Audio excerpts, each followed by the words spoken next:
שלום לכולם.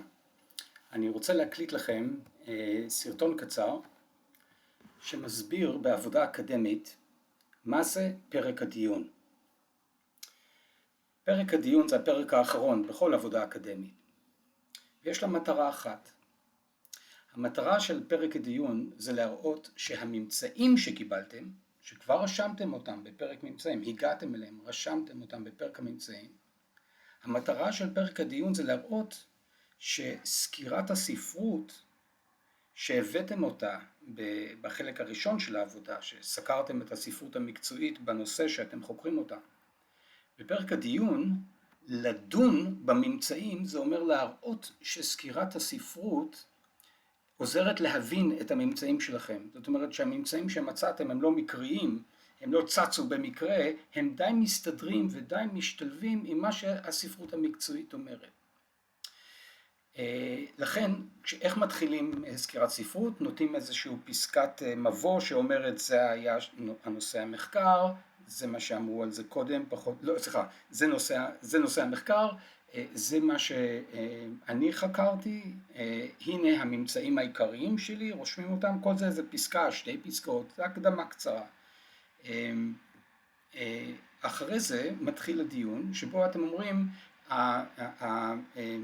הממצא הזה והזה מתקשר למה שכך וכך אמר בספרות המקצועית, והממצא הזה מתקשר למה שכך וכך אמר בספרות המקצועית, ובאמצעות ההמשגה של הסקירת ספרות אתם מראים שהממצאים שלכם אפשר לפרש אותם ולהבין אותם באמצעות מושגים מאוד מופשטים שנאמרו כבר בספרות המקצועית.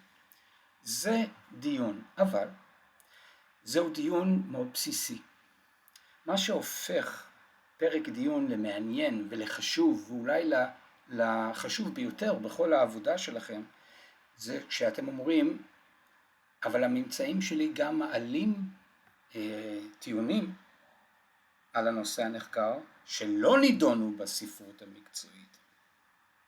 יש איזשהו דפוס עומק בתוך הממצאים שלי, שהספרות המקצועית לא מדברת עליה, ואני החוקרת, אני החוקר, אני מציע איזושהי המשגה חדשה, וההמשגה החדשה הזאת, זאת התרומה החשובה ביותר של העבודה שלכם. זה בעצם החידוש הגדול של העבודה שלכם. קוראים לזה בשפה המקצועית תמת על. וכשמביאים תמת על, זה החידוש הגדול, זה מה שהופך את העבודה שלכם למעניינת. כמובן, אם העבודה שלכם אכן מחדשת משהו. כאשר מישהו ישאל אתכם מה חקרתם ומה מצאתם, אתם לא עכשיו תבלו רבע שעה לספר את כל הממצאים שלכם. אם אתם חכמים, אתם אומרים במשפט אחד קולע את תמת העל שזיהיתם, את החידוש הגדול שלכם.